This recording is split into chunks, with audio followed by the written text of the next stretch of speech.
বা 20 জন এমপি হোক, বিদ্রোহী এমপি হোক, তারা শুধুমাত্র তাদের পিঠ বাঁচাতে এবং ওয়াশিং মেশিনে ঢোকার জন্য তারা গেছে, তারা ওয়াশ হয়ে বেরিয়ে আসার জন্য। ওই যে রাজনৈতিক দলটা তিনি তৈরি করেছিলেন, সেই রাজনৈতিক দলটা তিনি তার ব্যক্তিগত সম্পত্তিতে রূপান্তরিত করেছিলেন। একটা রাজনৈতিক দল কখনো একজনের ব্যক্তিগত সম্পত্তিতে রূপান্তরিত হতে পারে না। সে খারাপ লাগছে, এই কারণে খারাপ লাগছে যে হাতে করে দলটা তৈরি করার পর এবার ভেঙে গিয়ে নিজেরাই কোণঠাসা হয়ে পড়লো, দলটা পুরো অস্তিত্বটাই নষ্ট হয়ে গেল। মহিলাদের কোনো সুরক্ষা নেই, সাংবাদিকদের ওপর মানে আক্রমণ, পাশাপাশি অভয়াকাণ্ড, চাকরি চুরি, সমস্ত গরু, কয়লা, চাল, রেশন, আমফানের দুর্নীতি, সমস্ত রকম দুর্নীতির মধ্যে আকণ্ঠ ডুবেছিল। Mamata Bandyopadhyay out, Ritabrata Bandyopadhyay in. বঙ্গের রাজনীতিতে কার্যত এইটাই চলছে। যবে থেকে পালাবদল হয়েছে, কে রাজনীতিতে আসবে আর কেই বা আউট হবে সেটাই এখন দেখার বিষয়। আর এরই মাঝখানকে ঋতব্রত বন্দ্যোপাধ্যায়ের নেতৃত্বে গঠিত হলো 30 জনকে নিয়ে নবগঠিত নতুন তৃণমূল, অর্থাৎ ভালো তৃণমূল।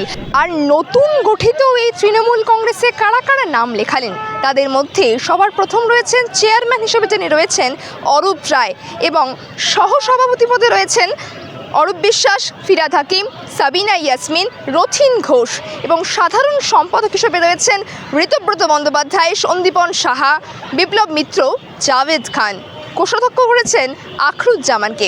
অর্থাৎ ঋতব্রত বন্দ্যোপাধ্যায়ের নেতৃত্বে গঠিত ভালো তৃণমূলে এরা নাম লেখালেন, এবং আরও অনেক কাউন্সিলররাও কিন্তু এই ভালো তৃণমূলের খাতায় নাম লেখালেন। এবং ঋতব্রত বন্দ্যোপাধ্যায় তিনি ঘোষণা করলেন তৃণমূল কংগ্রেস থেকে মমতা বন্দ্যোপাধ্যায়ের একান্ত কাছের লোক তার ভাইপো অভিষেক বন্দ্যোপাধ্যায়কে সেই দল থেকে সাসপেন্ড করিয়ে দিলেন। এবার দেখার বিষয়, পশ্চিমবঙ্গের রাজনীতিতে এখন টলমল হচ্ছে তৃণমূল কংগ্রেসের ভূমিকা। কেই বা আসছে, কেই বা যাচ্ছে, আর সেই বিষয়কে যখন প্রশ্ন করা হলো সাধারণ জনগণকে, তারা ঠিক কি উত্তর দিচ্ছেন দেখুন আমজনতা কি। তৃণমূল কংগ্রেসের দলটা হাতে করে তিনি তৈরি করেছিলেন মমতা বন্দ্যোপাধ্যায়, সেই জায়গা থেকে তাকেই আউট করে দেওয়া হলো এবং ঋতব্রত ঢুকে সেখানে তিনি নতুন করে দল গঠন করলেন। তৃণমূল যে ভেঙে গেল, কিভাবে দেখছেন? দেখুন, তৃণমূল দলটা যখন তৈরি হয় তখনই মমতা ব্যানার্জি সম্পূর্ণ ক্ষমতাটা নিজের হাতে নিয়ে এবং যে দলে তিনি ছিলেন সেই দলের সাথে বেইমানি করে দলটা তৈরি করেছিলেন। জন্মগতভাবেই দলটা একটা বিশৃঙ্খল অবস্থার মধ্যে দিয়ে তৈরি হয়েছিল। প্রথম বছর শাসন করার পরে রাজ্যটাকে তো যেভাবে রসাতলে পাঠিয়ে দিলেন, পাশাপাশি আজকে যারা বিরোধী বিধায়ক 65 বলুন, 60 বলুন, যাই বলুন সংখ্যা হোক না কেন, বা 20 জন এমপি হোক, বিদ্রোহী এমপি হোক, তারা শুধুমাত্র তাদের পিঠ বাঁচাতে এবং ওয়াশিং মেশিনে ঢোকার জন্য তারা গেছে, তারা ওয়াশ হয়ে বেরিয়ে আসার জন্য চেষ্টা করছে যাবার। আর দলটা ভেঙে পড়ার কারণ তো আমরা সকলেই জানি, ব্যাপক প্রাতিষ্ঠানিক দুর্নীতি, মহিলাদের কোনো সুরক্ষা নেই, সাংবাদিকদের ওপর মানে আক্রমণ, পাশাপাশি অভয়াকাণ্ড, চাকরি চুরি, সমস্ত গরু, কয়লা, চাল, রেশন, আমফানের দুর্নীতি, সমস্ত রকম দুর্নীতির মধ্যে আকণ্ঠ ডুবেছিল। সেই অবস্থা থেকে পশ্চিমবঙ্গের জনগণ, পাশাপাশি আমরা সংগ্রামী যৌথ মঞ্চ রাজ্য সরকারি কর্মচারীরা সকলে মিলে আমরা ঠিক করেছিলাম এই দুর্বৃত্তায়ন সরকারকে অবসান না ঘটালে এই রাজ্যের আরও রসাতলে চলে যাবে এবং রাজ্যের আরও লক্ষ লক্ষ ছেলে মেয়েদের পরিযায়ী শ্রমিক হিসেবে বাইরে গিয়ে কাজ করতে হবে। কারণ এখানে যোগ্যদের চাকরি নেই, অযোগ্যদের ভিড় ভর্তি। সুতরাং এই সরকারটা আমরা পতন চেয়েছিলাম। যাকে বলা হচ্ছে ভালো তৃণমূল, ঋতব্রত বন্দ্যোপাধ্যায়, তিনি কি সত্যি সত্যি ভালো তৃণমূল? দেখুন, ওইটা তো ওদের সম্পূর্ণ নিজস্ব মতামত। হয়তো অভিষেককে ভালো সার্টিফিকেট দিয়ে দিদির কাছ থেকে আরও দূরে সরিয়ে নেওয়ার চেষ্টা করছেন, এরকম হতে পারে, হয়তো হতে পারে, কিন্তু ওদের তো দলে এটা ব্যক্তিগত সম্পূর্ণ দলীয় ব্যাপার।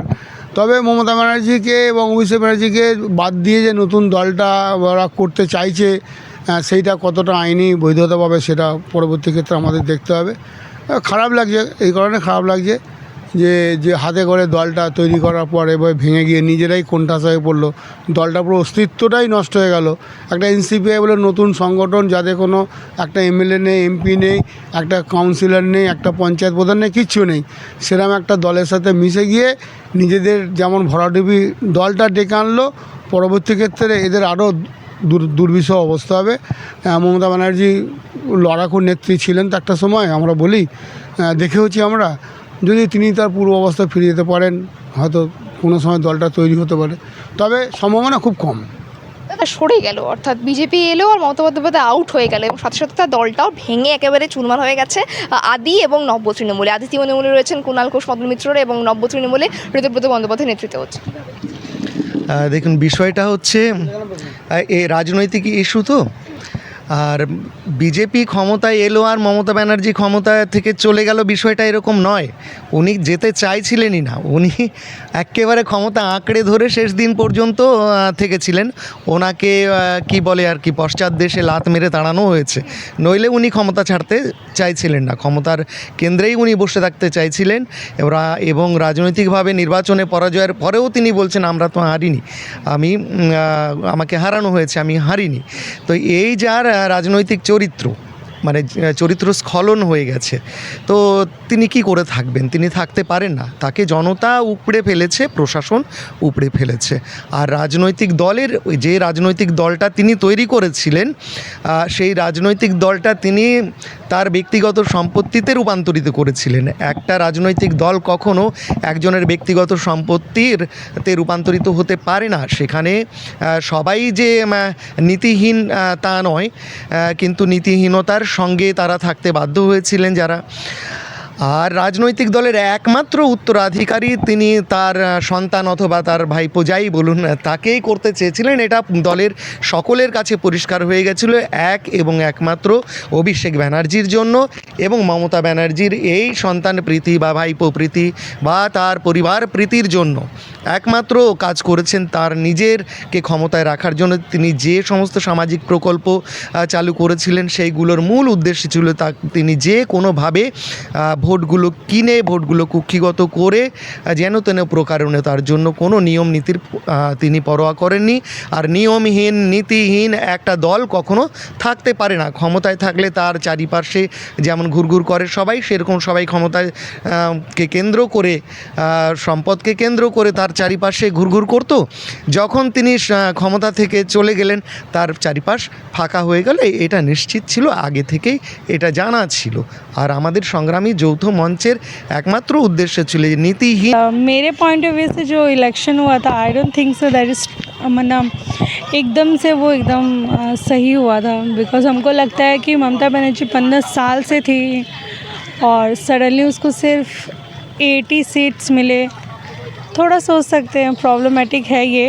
और अभी जिस तरीके से सारा ये आ रहा है कि उन्होंने इतना सारा घोटाला किया, जो भी किया, बट ठीक है, ममता बनर्जी ने बहुत सारा काम किया था यहाँ पे, तो एकदम दल खत्म हो गया है पूरा का पूरा। नो ऐसा नहीं है कि ममता बनर्जी 2-3 कारण है जिसके वजह से ये बहुत ज़्यादा पॉलिटिकल एज अ चेंजेस आए। सबसे पहला आर्टिकल, और दूसरा भी और 2-3 चीज़ है जिसके वजह से ऐसा हुआ, बट लेट्स सी बीजेपी क्या करती है। तो तृणमूल दोनों भाग में बट गए हैं, 56 अच्छा और बुरा। हाँ, किसको सपोर्ट करो, अच्छा या बुरा? अच्छा, अच्छा को सपोर्ट करो। यस, और दैट इज़ नॉट मीन्स कि अगर ममता बनर्जी हट गई अच्छा तो वो मतलब ऋतुव्रत तृणमूल, राइट? नो, वही तो अच्छा है ना। नहीं ऐसा नहीं है, मुझे नहीं लगता ये, क्योंकि अलग अलग पॉइंट ऑफ व्यू, तो मेरा पॉइंट ऑफ व्यू तो यही है। পশ্চিমবঙ্গের মানুষ ভাবছে ঠিক আছে যে যাতে আমরা স্বচ্ছল থাকি এবং ভালোভাবে বাঁচতে পারি, সেই কারণে পশ্চিমবাংলার মানুষরা আমার পরিবর্তনটা করেছে। তৃণমূলটা ভেঙে গেল, যে দলটা তৈরি করেছিল মমতা বন্দ্যোপাধ্যায়, তাকে বার করে ঋতব্রত বন্দ্যোপাধ্যায় তিনি এখন সেখানে দল গঠন করলেন। ব্যাপারটা হচ্ছে ওরা যে তৃণমূলে যে মানে এই যে ভেঙে গেছে, ওদের ভুলের দোষের কারণে ভেঙে, ভুল কারণে ভেঙেছে, অন্য কিছু না। যে তৃণমূল দলটা খারাপ বলবো না, কিন্তু এদের যে সাংগঠনিক ছিল, যেসব দলের যেসব নেতারা ছিল, তারাই হচ্ছে দলটা মানে পার্টিটাকে নষ্ট করে দিয়েছে। ঋতব্রত বন্দ্যোপাধ্যায় কি বলবেন? উনি খুব ভালো লোক, যে ভালো বলবো ভালো, নিঃসন্দেহে ভালো, ঠিক আছে। ওনার কর্মীগুলো খারাপ, তারাই হচ্ছে দলগুলোকে নষ্ট করে দিয়েছে। ও অভিষেক বন্দ্যোপাধ্যায়কে সাসপেন্ড করে দেওয়া হয়েছে। ওটা ওনার মানে কি বলবো, ওনার হচ্ছে ভুল কারণে যে অত সাসপেন্ড করা হয়েছে, ওনার ডিসিশানটা ভুল ছিল হয়তো, সেই কারণে সাসপেন্ড করা হয়েছে। আপনারা খুশি যে দলটা ভেঙে গেছে, দলটা তৈরি করে? না, আমি খুব খুশি। আমি খুশি মানে আমি হচ্ছে মানে বিজেপির এক কর্মী ছিলাম, ঠিক আছে, বিজেপি কর্মী এখনও আছি আমি, সেই কারণে আমি খুব খুশি।